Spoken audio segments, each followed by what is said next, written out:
আসসালামু আলাইকুম ওয়া রাহমাতুল্লাহি ওয়া বারাকাতুহু। কেমন আছেন সবাই? আমি কিন্তু আল্লাহর রহমতে অনেক ভালো আছি।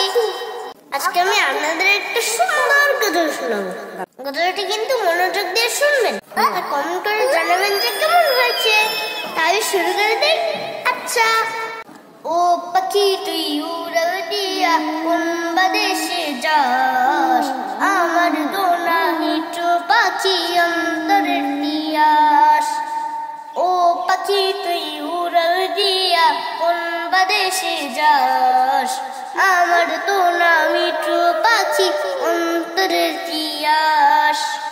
উইরা উইরা গেলে আমার দয়াল নবীর গায়, এই গরিবের সালামটা দিস পবিত্র রোজায়।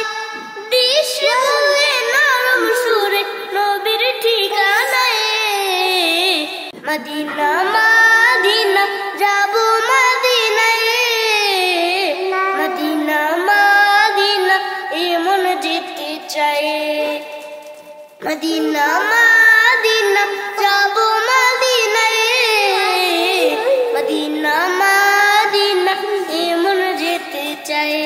ঘরে ঘরে পৌঁছে দিতে কালেমার দাওয়াত, যে নবী উম্মতের লাগি কারো দিবারাত। নয়ন ভরে দেখতে আমার সেই নবীজির ঘর, পাগল দেওয়ানার বেশে কাঁদে রে অন্তর। যেথায় আমার কামলিওয়ালা আরামে ঘুমায়, মদিনা মদিনা যাব মদিনায়, মদিনা মদিনা এমন যেতে চাই। মদিনা মদিনা যাব মদিনায়, মদিনা মদিনা এমন যেতে চাই।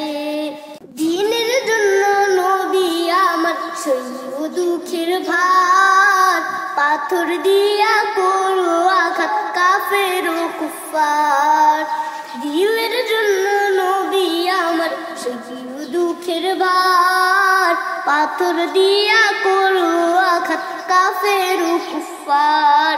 তার দিদারে করো প্রভু ধন্য এ তাকদীর, রোজা সরে পাই শাফায়াত যেন নবীজির। এর চেয়ে বেশি গোলাম তোমার কিছুই তো না চাই। মদিনা মদিনা যাব মদিনায়, মদিনা মদিনা এমন যেতে চাই। মদিনা মদিনা যাব মদিনায়, মদিনা মদিনা এমন যেতে চাই। আমার গজলটা কেমন হলো অবশ্যই কমেন্ট করে জানাবেন, আরেকটা শেয়ার করে দিবেন। তাহলে আজকে এতটুকুই। আল্লাহ হাফেজ। আসসালামু আলাইকুম ওয়া রাহমাতুল্লাহি ওয়া বারাকাতুহু।